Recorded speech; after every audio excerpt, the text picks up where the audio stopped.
Hello everyone and welcome back to the 5 things that I love most about my V6 Hyundai Coupe. So yeah, I think you all kind of guessed this one was coming after the hate video. It's kind of compulsory sort of thing that has to be done with these videos, and it's quite a good one that I can do while I can't get out too much with you guys. So yeah, anyway, let's get on with it. Number 1. So yeah, number 1, and that's obviously going to be the looks. This car looks utterly spectacular. I love this car when I got it. I was kind of iffy on whether I preferred this or the sleeker 7th gen. They were my two sort of go-tos, and I think the more I've had this, the more I've fallen in love with it. And I just feel like it's aging so well, and it's just growing on me. I love the looks of this car.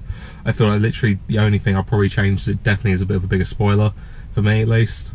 That's probably just me. I feel like a lot of people might disagree, but I think that's the one thing I'd change about it. But other than that, the looks are spot on perfect for this car. It's aged perfectly, and it's just one of those ones that gets so many people's heads turning for how good it looks, which also brings me on to point number 2, which is how uncommon these cars are.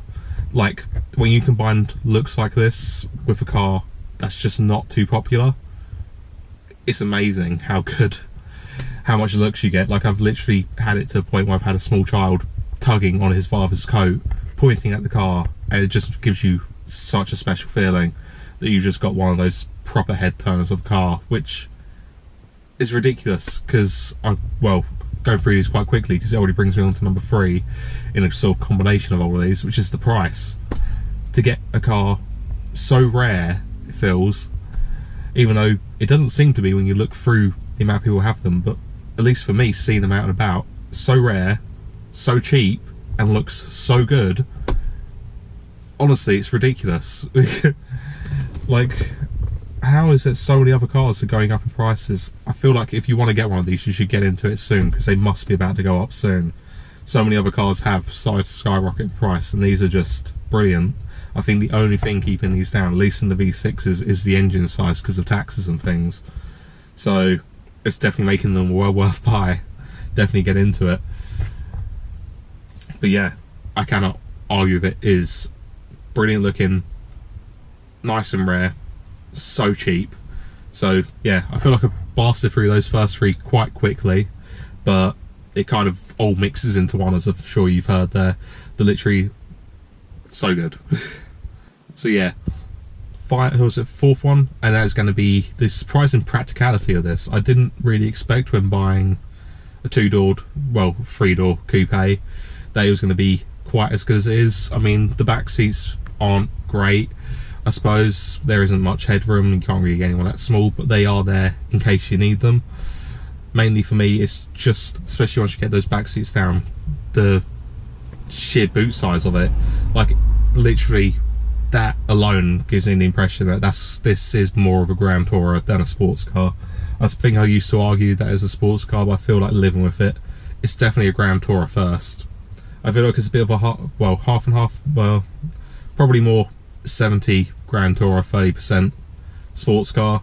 But yeah, especially when you combine how quiet it can be in here. The sound deadening is really good, but yeah, it's surprisingly good livability of this car for a daily driver. It's been really good.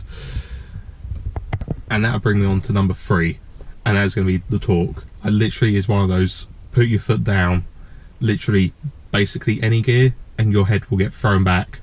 And yeah, that's great fun. It gives it, like, I know you're never usually going too fast, but it makes it feel a lot faster, especially when you combine that with the handling, which is actually really good in this car.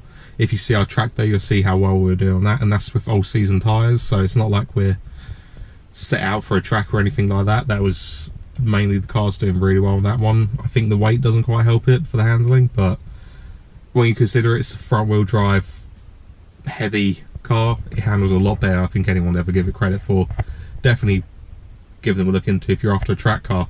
I think it's hugely underrated, and it's not something that many other people have at the track, so it's worth giving a try. So anyway, that was the 5 things that I love most about my V6 Hyundai Coupe. It's a great car. As I said, it's definitely one of the best cars I've ever had. I absolutely love this car. Cannot argue with it for a moment. Barely any regrets. Like I said, the only problem is it's an expensive car to run day to day, but I feel like it's been worth the expense, definitely. It's that good, and I just wanted to make this video, as much as it's been a quick one, just to encourage more people to consider these cars. It is such a fun car. I kind of just wish there was more love for it on the internet. But yeah, hope you all enjoyed this one anyway. Make sure you hit that subscribe button to see more of our other videos. And if you want, you can go and check out some more over that side. And yeah, I guess until then, I'll see you in the next one. Bye guys.